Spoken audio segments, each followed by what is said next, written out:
হাই everyone. আমি যাবলৈ ওলাইছিলোঁ আপোনাৰ এফালে। ক'ত যাবলৈ লৈছোঁ থাম্বনেইল চাইটো গমেই পাইছে। আমি যাবলৈ লৈছোঁ মাজুলীলৈ, তাকো বাইকত। মানে কি হ'ল, প্ৰথমতে বাছত যোৱা কথা আছিলে, বাছৰ আমাৰ মিছ হৈ গ'ল আৰু এখন আছে আৰু বহুত দেৰিকৈ। এনেকুৱা বাছত যোৱা কথা আছিলে।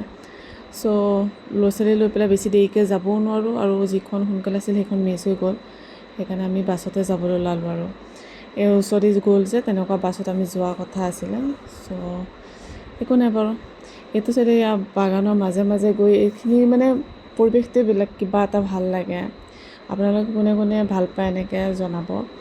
তাৰপিছত এইফালে আমি বগীবিল পালোঁহি। বগীবিল পাৰ হ'লোঁ, তাতে অলপমান ফটো চটো উঠিলোঁ। তাৰপিছত এতিয়া আমি মাথাউৰি ইমান ধুনীয়া ৰাস্তা, এইফালে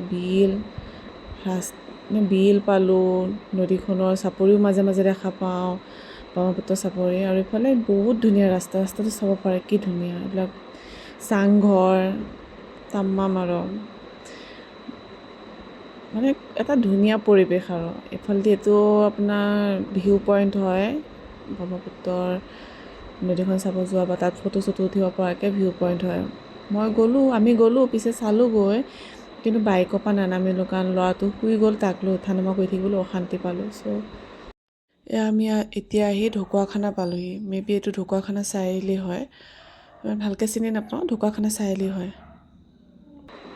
ইয়াতে ৰখিলোঁ, ৰখি কিবা কিবি অলপ মানে চালোঁ আৰু জেগাখিনি ইমান ডেভেলপ নহয়। হোটেল বিচাৰিলোঁ ভাল, ইমান খাছ ভাল হোটেল নাপালোঁ।